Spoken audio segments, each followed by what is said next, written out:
So the Lumix S9 has been kind of released for a few months now, and it finally being on the used market a little bit more and more, I want to kind of compare this camera versus the Lumix S5ii. And a quick disclaimer, I obviously don't have the Lumix S5ii, this is the S5ii X, but I'm not going to be talking about the pro features that the S5ii X has, because if you are looking at the S5ii or the S9, then you most likely are not going to be needing those pro features that the S5ii X is able to offer, but just want to throw that out there. So for the price, brand new for these cameras, the Lumix S9 is coming in around $14.99. Meanwhile, the S5ii is going to be pinning you at $17.99. So it's only going to be a $200 difference brand new, but on the used market is where it gets more interesting, especially because the Lumix S9, the reason that it had so much controversial opinions and thoughts about this camera, well, there's probably a lot of reasons to a lot of different people, but one of the big factors was the price point. For $1,500, you can basically almost $200 more, you can get the S5ii, which has a lot more pro features on the camera. Let's see what it looks like now on the used market. So on the used market, it gets even more interesting because you can get the S9 or the S5ii with only a $50 difference. And I do think over time, the S9 will be a little bit cheaper and cheaper on the used market when there's more S9s just in the used market out there. I think this price will go lower in the used market than the S5ii, but the S5ii has just been out longer, so there's a lot more cameras on the market available in the used market for the S5ii. So aside from price, the biggest differences obviously is going to be in the physical build. Obviously the S9 has a smaller overall body design with this camera. There's no grip whatsoever. You have no viewfinder. There's only a cold shoe instead of a hot shoe, so you can't connect the flash. You have no mechanical shutter. You only have a microphone jack, so there is no headphone jack. Your USB-C, and you have a micro HDMI, but that's on your hand side, so you're not likely going to be plugging anything into that. On the bottom, you do have the normal battery that the S5ii and 2X, the GH7, all the other Lumix cameras use this battery, but you only have one SD card slot on this camera. The buttons overall, I just feel much cheaper. There's not as many function or custom buttons. Everything has a purpose on it. There is the new LUT button right here, which has been pretty nice. I don't use it as how it was designed, but it's been a nice button to have. But overall, this is a much simpler camera in comparison to the S5ii. Now, the S5ii, on the other hand, is a much more beast of a camera. First off, it's fully weather sealed, unlike the S9. You also have fans right here at the top with the viewfinder, the hot shoe. You have your headphone jack, your mic jack. You have a full HDMI and a USB-C on this camera. There is a function button on the front. You have full white balance, ISO, all these dedicated buttons. You have a much higher quality dial on the back, 2 SD card slots right here. This camera is overall, it feels like a much more professional camera. So if you handed both these cameras to a beginner, I would say someone picking up the S9 would have a much easier and more enjoyable time picking up and using this camera. But if you handed this camera to a professional, without a shadow of a doubt, they're going to prefer the S5ii at the end of the day. When you boil it down, both these cameras recording internally have the exact same video specs, but the catch is the record limits on the S9 is something else. Now, there has been a ton of tests online when people have hit record, stop record, and people were able to get up to 30 to 45 minutes of record time on this camera on various different modes. So I think it was more of a protection point. Lumix didn't want their cameras to overheat on people, obviously, but I think it would be nice if there was some type of control where you can turn it on standard, which has still the normal record limits. You can turn on low, so everything jumps up to 30-minute record limits, or you can turn off your internal fan recording and the camera will just go until it overheats and needs to shut down and cool off. But the nice part is when the Lumix S9 does overheat, you can actually still access some controls. So you might not be able to take videos, but you can still take photos. So it just really depends what features need to get turned off to let the certain parts of the camera cool down. But it is pretty nice that you still can use this camera to an extent, just not be able to access all the video features or certain features on this camera when it overheats. And I guess the last thing I want to touch point on the Lumix S9, it does also have one more record setting that the S5ii currently doesn't have, which is going to be 4K Lite, which is basically a 3.8K open gate 30 frames a second. This, in part with the Lumix Lab app, you are able to actually transfer your video files directly from your camera instantly to your phone and then upload them to social media or edit your videos on your phone. So for a content creator, this camera might be super useful, but I'll explain a little bit more about that later on in this video. Now, the S5 II, the last thing I want to touch point on this camera is with a paid upgrade, you can get some more of those pro features that the S5 IIX has, like the ProRes RAW recording externally in the monitor. But again, I think if you're considering buying the S9 or the S5 II, you're probably not going to be worried about recording ProRes RAW or Blackmagic RAW via externally on a monitor, not just yet anyways. Nextly is going to be the image body image stabilization, or IBIS. So Lumix has been known to have some of the best IBIS on the market, and currently actually the S9 is the smallest full frame camera with IBIS. This IBIS is the exact same as the S5 II and 2X. This has amazing stabilization in this camera. Granted, it is worth noting though, holding this camera and just holding it, because it has a grip on it, it's gonna be a little bit easier getting handheld shots with this camera because it's just a little bit bigger, it's a little bit heavier.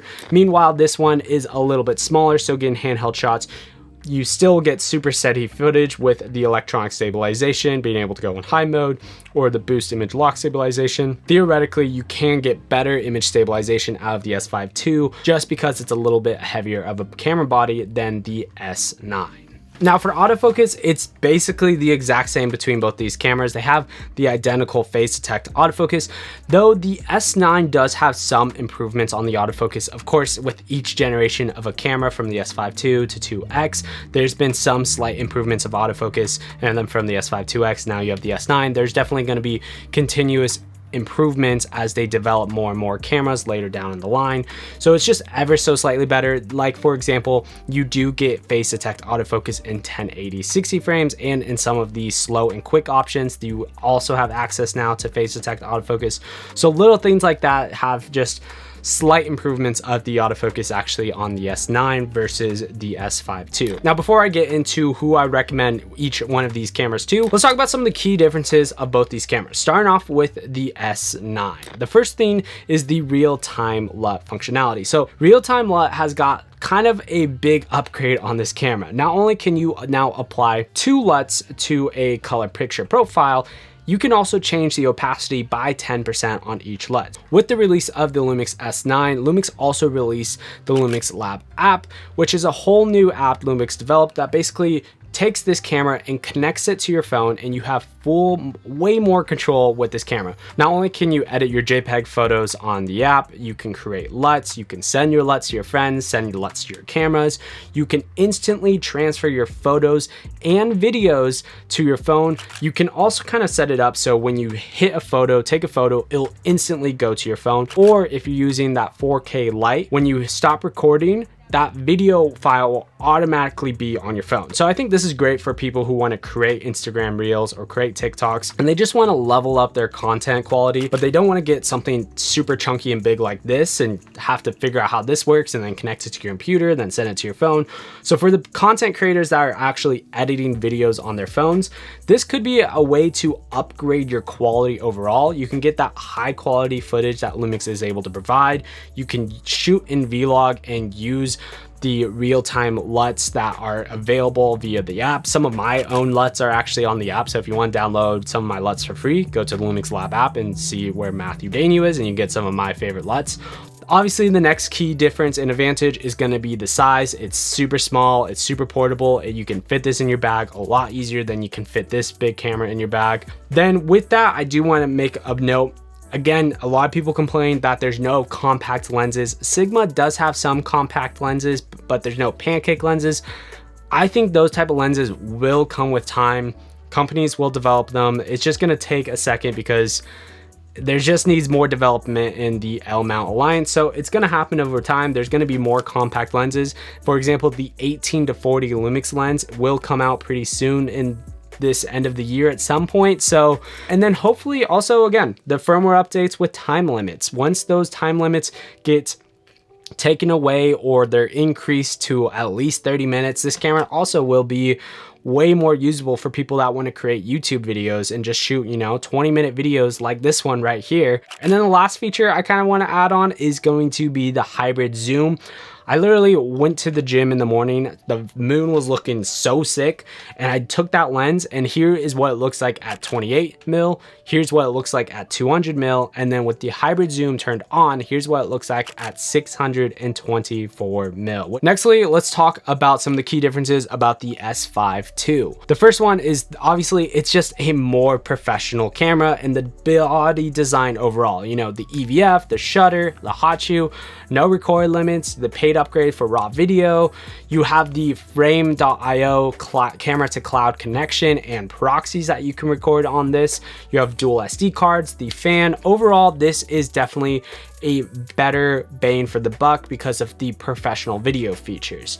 And then on top of that, the used market deals, because this camera has been out much longer than the S9, there's a ton more S5 IIs available on the used market, so you could probably find a better deal for the S5 II than you can for the S9 in the used market and save a ton of money. So finally, some of my final thoughts on the S9 versus the S5 II. If you are looking for a professional camera that you could do your photos or videos for client shoots, or you're just looking for a really high-end camera, well, then the S5 II is definitely going to be the clear winner here.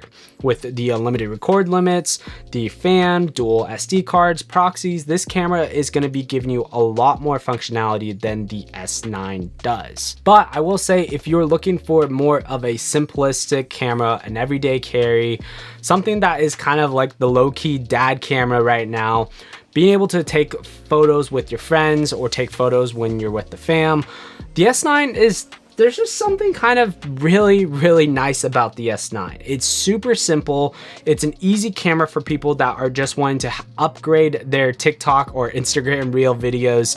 This camera being able to connect to your phone and shoot videos and have them directly transfer on your phone is much easier. And like I said, if you gave these cameras to beginners, I feel like the S9 is going to be much easier to understand and use because of the simplistic design. I would love to hear your guys' comments in the below. Which camera are you thinking about picking up? Is it going to be the S5 II because it's a more professional camera, or are you looking for that everyday camera where you can carry around and not feel like it's much of a hassle to use? Love to hear your guys' comments in the description below. Anyways, if you want to check out another video where I review the Lumix S9, that video is right there. And then YouTube recommends you might like this video right here. Until the next one, guys, peace.